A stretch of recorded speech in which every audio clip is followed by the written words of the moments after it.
गुरुवार व्रत कथा। भारतवर्ष में एक राजा राज्य करता था। वह बड़ा प्रतापी और दानी था। नित्य गरीबों और ब्राह्मणों की सहायता करता था। ये बात उसकी रानी को अच्छी नहीं लगती। वो ना ही गरीबों को दान देती, ना ही भगवान का पूजन करती और राजा को भी दान देने से मना किया करती। एक दिन राजा शिकार खेलने वन को गए हुए थे तो रानी महल में अकेली थी। उसी समय बृहस्पति देव साधु वेश में राजा के महल में भिक्षा के लिए गए और भिक्षा मांगी। रानी ने भिक्षा देने से इनकार किया और कहा, हे साधु महाराज, मैं तो दान पुण्य से तंग आ गई हूँ। मेरा पति सारा धन लुटाता रहता है। मेरी इच्छा है कि हमारा सारा धन नष्ट हो जाए, फिर न रहेगा बांस और ना बजेगी बांसुरी। साधु ने कहा, देवी, तुम तो बड़ी अजीब हो। धन और संतान तो सभी चाहते हैं, पुत्र और लक्ष्मी तो पापी के घर भी होने चाहिए। यदि तुम्हारे पास अधिक धन है तो भूखों को भोजन दो, प्यासों के लिए प्याऊ बनवाओ, मुसाफिरों के लिए धर्मशाला खुलवाओ। जो निर्धन अपनी कुंवारी कन्याओं का विवाह नहीं कर सकते, उनका विवाह करा दो। ऐसे और कई काम हैं जिनके करने से तुम्हारा यश लोक परलोक में फैलेगा। परंतु रानी पर उपदेश का कोई प्रभाव ना पड़ा। मैं बोली, महाराज, आप मुझे ना समझाएं। मैं ऐसा धन नहीं चाहती जो हर जगह बांटती फिरूं। साधु ने उत्तर दिया, यदि तुम्हारी ऐसी इच्छा है तो तथास्तु। तुम ऐसा करना कि बृहस्पतिवार को घर लीपकर पीली मिट्टी से अपना सिर धोकर स्नान करना, भट्टी चढ़ाकर कपड़े धोना। ऐसा करने से सारा धन नष्ट हो जाएगा। इतना कह साधु महाराज वहाँ से आलोप हो गए। जैसे ही साधु कह कर गए वैसे ही रानी ने किया। 6 बृहस्पतिवार ही बीते कि उसका समस्त धन नष्ट हो गया और भोजन के लिए दोनों तरसने लगे, सांसारिक भोगों से दुखी रहने लगे। अब तो वह राजा से कहती कि तब वह राजा रानी से कहने लगा कि तुम यहाँ पर रहो, मैं दूसरे देश में जाऊँ, क्योंकि यहाँ पर सभी मनुष्य मुझे जानते हैं, इसीलिए कोई ऐसा कार्य नहीं कर सकता। देश चोरी परदेश भीख के बराबर है। ऐसा कहकर राजा परदेश चला गया। वह वहाँ जंगल जाता और लकड़ी काट कर लाता, शहर में बेचता। इस तरह जीवन व्यतीत करने लगा। एक दिन दुखी होकर जंगल में एक पेड़ के नीचे आसन जमाकर बैठ गया। अपनी दशा को याद करके व्याकुल होने लगा। बृहस्पतिवार का दिन था। एकाएक उसने देखा कि निर्जन वन में एक साधु प्रकट हुए। वह साधु वेश में स्वयं बृहस्पति देवता थे। लकड़हारे के सामने आकर बोले, हे लकड़हारे, तू सुनसान जंगल में चिंता मग्न क्यों बैठा है? लकड़हारे ने दोनों हाथ जोड़कर प्रणाम किया और उत्तर दिया, महात्मा जी, आप सब कुछ जानते हैं, मैं क्या कहूँ। ये कहकर रोने लगा और साधु को अपनी कथा सुनाई। महात्मा जी ने कहा, तुम्हारी स्त्री ने बृहस्पति के दिन बृहस्पति भगवान का निरादर किया है, जिसके कारण वे रुष्ट होकर उन्होंने तुम्हारी ये दशा कर दी। अब तुम चिंता को दूर कर मेरे कहने पर चलो तो तुम्हारे सब कष्ट दूर हो जाएंगे और भगवान पहले से भी अधिक संपत्ति देंगे।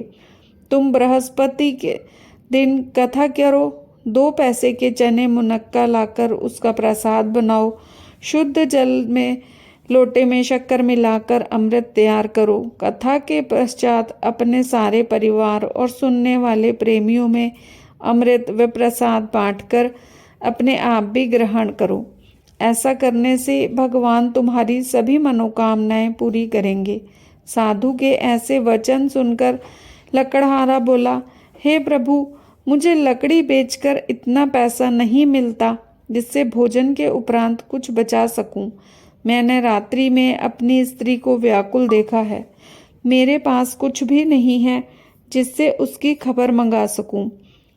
साधु ने कहा, हे लकड़हारे, तुम किसी बात की चिंता मत करो। बृहस्पति के दिन तुम रोजाना की तरह लकड़ियां लेकर शहर को जाओ। तुमको रोज से दुगना धन प्राप्त होगा, जिससे तुम भली भांति भोजन कर लोगे तथा बृहस्पति देव की पूजा का सामान भी आ जाएगा। इतना कह साधु अंतर्ध्यान हो गए। धीरे धीरे समय बीतने लगा। फिर बृहस्पति का दिन आया। लकड़हारा जंगल से लकड़ी काटकर शहर में बेचने गया। उसे उस दिन और दिन से अधिक पैसा मिला। राजा ने गुड़ चना लाकर गुरुवार का व्रत किया। उस दिन से उसके सभी कलेश दूर हुए। परंतु जब दोबारा गुरुवार आया तो वह व्रत करना भूल गया। इस कारण भगवान नाराज हो गए। उस दिन नगर के राजा ने विशाल यज्ञ का आयोजन किया तथा शहर में यह घोषणा करा दी कि कोई भी मनुष्य अपने घर में भोजन न बनावे, न आग जलावे। समस्त जनता मेरे यहाँ भोजन करने आए। इस आज्ञा को जो नहीं मानेगा उसे फांसी की सजा दी जाएगी। इस तरह की घोषणा संपूर्ण नगर में करवा दी गई। राजा की आज्ञा अनुसार शहर के सभी लोग भोजन करने गए, लेकिन लकड़हारा कुछ देर से पहुंचा, इसीलिए राजा उसको अपने साथ घर लिवा ले गए। और जाकर भोजन करा रहे थे तो रानी की दृष्टि उस खूंटी पर पड़ी जिस पर उसका हार लटका हुआ था। वो हार वहां न दिखाई दिया। रानी ने निश्चय किया कि मेरा हार इसी मनुष्य ने चुराया है। उस समय सिपाहियों को बुलाकर उसको कारागार में डलवा दिया। जब लकड़हारा कारागार में पड़ गया तो बहुत दुखी होकर विचार करने लगा कि न जाने कौन से पूर्व जन्म के कर्म मुझे इस तरह से दुख प्राप्त हो रहा है। और उसी साधु को याद करने लगा जो जंगल में मिला था। उसी समय तत्काल बृहस्पति देव साधु के रूप में प्रकट हो और उसकी दशा को देखकर कहने लगे, अरे मूर्ख, तूने बृहस्पति देव की कथा नहीं करी, इस कारण तुझे दुख प्राप्त हुआ है। अब चिंता मत कर। बृहस्पति के दिन कारागार के दरवाजे पर 4 पैसे पड़े मिलेंगे। उनसे तू बृहस्पति देव की पूजा करना, तेरे सभी कष्ट दूर हो जाएंगे। बृहस्पति के दिन उसे 4 पैसे मिले। लकड़हारे ने कथा कही।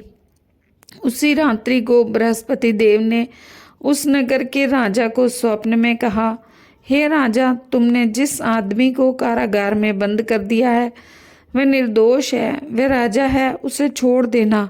रानी का हार उसी खूंटी पर लटका है।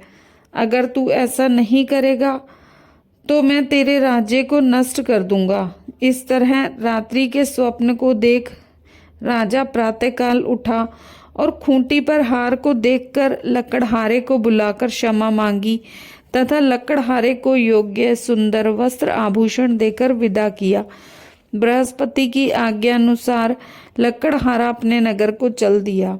जब राजा अपने नगर में के निकट पहुंचा तो उसे बड़ा आश्चर्य हुआ। नगर में पहले से अधिक बाग, तालाब और कुएं तथा बहुत सी धर्मशालाएं, मंदिर आदि बन गए थे। राजा ने पूछा, ये सब किसका है? लोग कहने लगे, ये सब रानी और बांदी के हैं। तो राजा को आश्चर्य हुआ और गुस्सा भी आया। जब रानी ने ये खबर सुनी कि राजा आ रहे हैं तो उसने बांदी से कहा कि देख, राजा हमको कितनी बुरी हालत में छोड़ गए थे। हमारी ऐसी हालत देखकर वह लौट न जाएं, इसीलिए तू दरवाजे पर खड़ी हो जा। आज्ञा अनुसार दासी दरवाजे पर खड़ी हो गई और जब राजा आए तो उन्हें अपने साथ लेवा लाई।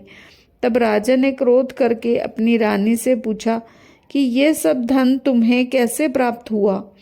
तब रानी ने कहा, हमें ये सब धन बृहस्पति देव के प्रभाव से प्राप्त हुआ है। राजा ने निश्चय किया कि 7 रोज बाद तो सभी बृहस्पति देव का पूजन करते हैं, परंतु मैं दिन में 3 बार कहानी कहा करूँगा तथा रोज व्रत किया करूँगा। अब हर समय राजा के दुपट्टे में चने की दाल बंधी रहती तथा दिन में 3 बार कहानी कहता। एक रोज राजा ने विचार किया कि चलो अपनी बहन के यहाँ हो आवें। इस तरह निश्चय कर राजा घोड़े पर सवार हो अपनी बहन के यहाँ चलने लगा। मार्ग में उसने देखा कि कुछ आदमी एक मुर्दे को लिए जा रहे हैं। उन्हें रोककर राजा कहने लगा, अरे भाइयों, मेरी बृहस्पति की कथा सुन लो। वे बोले, लो, हमारा तो आदमी मर गया, इसको अपनी कथा की पड़ी है। परंतु कुछ आदमी बोले, अच्छा, हम तुम्हारी कथा सुन लेंगे। राजा ने दाल निकाली। जब कथा आधी हुई कि मुर्दा हिलने लगा, और जब कथा समाप्त हुई तो राम राम करके उठ खड़ा हुआ। आगे मार्ग में उसे एक किसान खेत में हल चलाता मिला। राजा ने उसे देखा और बोला, अरे भैया, तुम मेरी बृहस्पति की कथा सुन लो। किसान बोला, जब तक मैं तेरी कथा सुनूंगा तब तक 4 हरिया खेत जोत लूंगा। जा अपनी कथा किसी और को सुनाना। इस तरह राजा आगे चलने लगा। राजा के हटते ही बैल पछाड़ खाकर गिर गए तथा उसके पेट में बड़ी जोर से दर्द होने लगा। उस समय उसकी माँ रोटी लेकर आई। उसने जब ये देखा तो पुत्र से सब हाल पूछा और बेटे ने सभी हाल बताया तो बुढ़िया दौड़ी दौड़ी उस घुड़सवार के पास गई और उससे बोली कि मैं तेरी कथा सुनूंगी, तू अपनी कथा मेरे खेत पर चलकर कहना। राजा ने बुढ़िया के खेत पर जाकर कथा कही, जिसको सुनते ही बैल उठ खड़े हुए तथा किसान के पेट का दर्द भी बंद हो गया। राजा अपनी बहन के घर पहुंचा। बहन ने भाई की खूब मेहमानी की। दूसरे रोज राजा जागा तो देखने लगा कि सब लोग भोजन कर रहे हैं। राजा ने अपनी बहन से कहा कि ऐसा कोई मनुष्य है जिसने भोजन नहीं किया हो और मेरी बृहस्पति की कथा सुन ले। बहन बोली, हे भैया, ये देश ऐसा ही है कि यहाँ लोग पहले भोजन करते हैं, बाद में अन्य काम करते हैं। अगर कोई पड़ोस में हो तो देख आऊं। ऐसा कहकर देखने गई, परंतु उसे कोई ऐसा व्यक्ति नहीं मिला जिसने भोजन न किया हो। अतः वह कुम्हार के घर गई जिसका लड़का बीमार था। उसे मालूम हुआ कि उनके यहाँ 3 रोज से किसी ने भोजन नहीं किया है। रानी ने अपने भाई की कथा सुनने के लिए कुम्हार से कहा। वह तैयार हो गया। राजा ने जाकर बृहस्पति की कथा कही, जिसको सुनकर उसका लड़का ठीक हो गया। अब तो राजा की प्रशंसा होने लगी। एक रोज राजा ने अपनी बहन से कहा कि हे बहन, अब हम अपने घर को जाएंगे, तुम भी तैयार हो जाओ। राजा की बहन ने अपनी सास से कहा। सास ने कहा, हाँ चली जा, परंतु अपने लड़कों को मत ले जाना, क्योंकि तेरे भाई के कोई औलाद नहीं है। बहन ने कहा, भैया मैं तो चलूंगी, पर कोई बालक नहीं जाएगा। राजा बोला, जब कोई बालक नहीं चलेगा तब तुम क्या करोगी? बड़े दुखी मन से राजा अपने नगर को लौट आया। राजा ने रानी से कहा, हम निर्वंशी हैं, हमारा मुंह देखने का धर्म नहीं है और कुछ भोजन नहीं किया। रानी बोली, हे प्रभु, बृहस्पति देव ने हमें सब कुछ दिया है, वे हमें औलाद अवश्य देंगे। उस रात को बृहस्पति देव ने राजा से स्वप्न में कहा, हे राजा, उठ, सभी सोच त्याग दे, तेरी रानी गर्भ से है। राजा को ये बात सुनकर बड़ी खुशी हुई। 9वें महीने में उसके गर्भ से एक सुंदर पुत्र पैदा हुआ। तब राजा बोला, हे रानी, स्त्री बिना भोजन के रह सकती है, बिना कहे नहीं रह सकती। जब मेरी बहन आवे तो तुम उनसे कुछ मत कहना। रानी ने सुनकर हाँ कर दिया। जब राजा की बहन ने यह शुभ समाचार सुना तो वह बहुत खुश हुई तथा बधाई लेकर अपने भाई के यहाँ आई। तभी रानी ने कहा, घोड़ा चढ़कर तो नहीं आई, गधा चढ़ी आई। राजा की बहन बोली, भाभी, मैं इस प्रकार ना कहती तो तुम्हें औलाद कैसे मिलती? बृहस्पति देव ऐसे ही हैं, जिसके मन में कामनाएं हैं सभी को पूर्ण करते हैं। जो सद्भावना पूर्वक बृहस्पति का व्रत करता है या कथा पढ़ता सुनता है, दूसरों को सुनाता है, बृहस्पति देव उसकी मनोकामना पूरी करते हैं। बृहस्पति भगवान उसकी सदैव रक्षा करते हैं। संसार में जो मनुष्य सद्भावना से भगवान जी का पूजन व्रत सच्चे हृदय से करते हैं, तो उनकी सभी मनोकामनाएं पूर्ण करते हैं। जैसी सच्ची भावना से राजा और रानी ने उनकी कथा का गुणगान किया तो उनकी सभी इच्छाएं बृहस्पति देव जी ने पूर्ण की। इसीलिए पूर्ण कथा सुनने के बाद प्रसाद लेकर जाना चाहिए। हृदय से उसका मनन करते हुए जयकारा बोलना चाहिए। बोलो बृहस्पति देव भगवान की जय, विष्णु भगवान की जय।